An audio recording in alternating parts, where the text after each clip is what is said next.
ముందుగా పసుపు, ఉప్పు, కారం మ్యాగ్నేట్ చేసుకోవాలన్నమాట. నెత్తళ్ళకి మంచిగా పడుతుంది. ఒక హాఫ్ అన్ అవర్, ఓ 10 నిమిషాలైనా పర్వాలేదు. అలా చేసి ఉంచుకున్నానుకో ఆ ఉప్పు, పసుపు, కారం చక్కగా మొక్కగా పడుతుంది. ఏదైనా చికెన్ అయినా, మటన్ అయినా, ఫిష్ అయినా అన్నిటికీ ఇలా మ్యాగ్నేట్ చేసుకుని వండుకోండి. ఆ ముక్క టేస్ట్ బాగుంటుంది. వేసింది ఇది పెట్టు.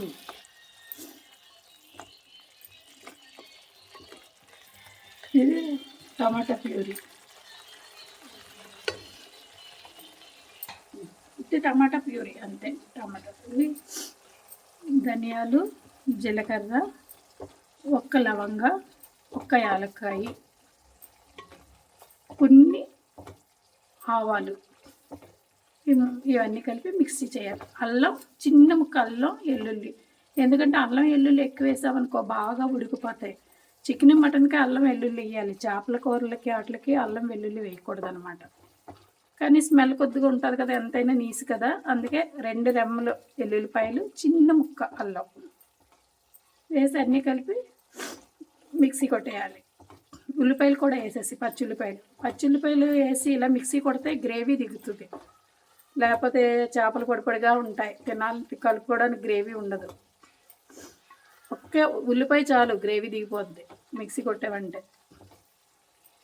నీసుకోనికి ఏదైనా ఇదే ప్రాసెస్ చేసుకోండి. ఒక్క ఉల్లిపాయ మిక్సీ కొట్టుకోండి, అప్పుడు గ్రేవీ దిగిపోతుంది మీకు. ఎంత కావాలంటే అంత గ్రేవీ. మగవాళ్ళు గ్రేవీయే కదా అడుగుతారు. ఈ మసాలా అంతా కాస్త మగ్గిపోయిన తర్వాత ఈ టమాటాలు, 2 టమాటాలు ప్యూరీలా చేసి వేసేయండి. ఎందుకంటే చేపల కూరలో ఇలా ప్యూరీలా చేసి వేస్తేనే బాగుంటుంది. ముక్కలు ముక్కలుగా చేసామనుకో చేపల కూరలో కచ్చాగా కనబడుతుంది. ఇలా చేసామనుకో మంచిగా బాగుంటుంది అన్నమాట. ఎప్పుడు కర్రీలోకి ముక్కలు కోసుకోవాలి. ఇలాంటి చేపల గ్రేవీ అయినా, చేపల పులుసు అయినా, మటన్లోకి అయినా ఇలా ప్యూరీలా చేసుకుని వేసుకుంటేనే కర్రీస్ బాగుంటాయి. కానీ దాని టేస్ట్ బాగా ఎన్హాన్స్ అవ్వాలంటే జస్ట్ ఇలా గోరు పులుపు కొంచెం, జస్ట్ చిన్న నిమ్మకాయ ఆఫ్ అంత ఇలా పులుపు వేసామనుకో సూపర్ ఉంటాయి.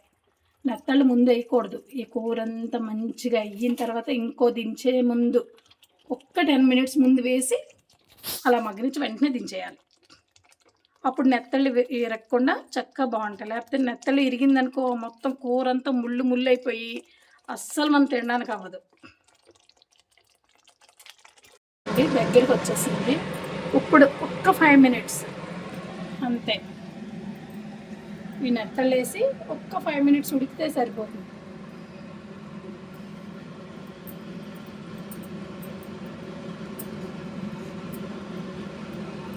నెత్తళ్ళు ఇలా కానీ నెత్తళ్ళు సూపర్ టేస్ట్ ఉంటాయి తెలుసా.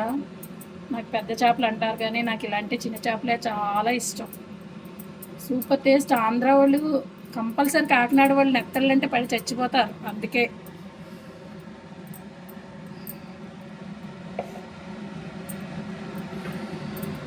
నాకు కూడా చాలా ఇష్టం. ఇది జస్ట్ ఒక్క 5 మినిట్స్ ఉడికిన తర్వాత దించేయడమే. లేదంటే ముళ్ళు అయిపోతాయి, కూర ఇంకా తినలేము.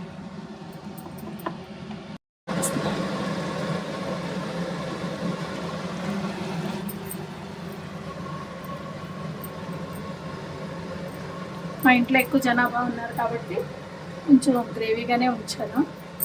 లేకపోతే ఇంకా తక్కువగా పెట్టుకోవచ్చు.